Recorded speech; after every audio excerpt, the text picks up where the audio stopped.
பம்பரம் சின்னம் கோரி வைகோ தொடர்ந்த வழக்கு சென்னை உயர்நீதிமன்றத்தில் நாளை விசாரணைக்கு எடுத்துக் கொள்ளப்படுகிறது. முழு விவரங்களை செய்தியாளர் சுரேஷிடம் கேட்கலாம். சுரேஷ், வணக்கம். சுரேஷ், இந்த வழக்கின் முழு விவரங்கள் என்ன? வணக்கம். மதிமுக சார்பில் அந்த கட்சியின் பொதுச் செயலாளர் வைகோ சென்னை உயர்நீதிமன்றத்தில் தாக்கல் செய்திருக்கக்கூடிய மனுவில் கடந்த 1996 ஆண்டு முதல் மக்களவை, சட்டமன்றம் மற்றும் உள்ளாட்சி தேர்தல்களில் மதிமுக போட்டியிடுவதாகவும் அந்த தேர்தல்களில் தங்கள் கட்சிக்கு பம்பரம் சின்னம் ஒதுக்கப்பட்டதாகவும் தெரிவித்திருக்கிறார்.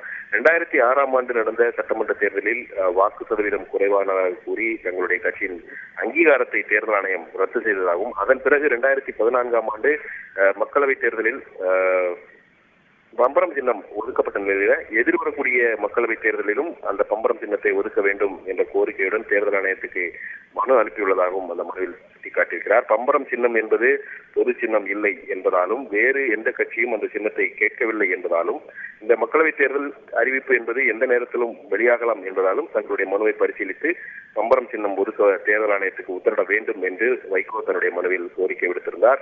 இந்த மனுவை அவசர வழக்காக விசாரிக்க வேண்டும் என்று நீதிபதிகள் மகாதேவன் மற்றும் முகமது சபிக் அமர்வில் வைகோ தரப்பில் அவருடைய வழக்கறிஞர் முரளி முறையீடு செய்தார். இந்த முறையீட்டை ஏற்றுக்கொண்ட நீதிபதிகள் இந்த வழக்கை நாளை விசாரிப்பதாக ஒப்புதல் அளித்திருக்கிறார்கள். முழு விவரங்களுக்கு நன்றி சுரேஷ். பம்பரம் சின்னம் கோரி வைகோ தொடர்ந்த வழக்கானது சென்னை உயர்நீதிமன்றத்தில் நாளை விசாரணைக்கு வர இருப்பதாக தகவல் வெளியாகியிருக்கிறது. முழு விவரங்களை செய்தியாளர் சுரேஷ் சொல்ல கேட்டோம். செய்திகளை உடனுக்குடன் தெரிந்து கொள்ள உடனே சப்ஸ்கிரைப் பண்ணுங்க.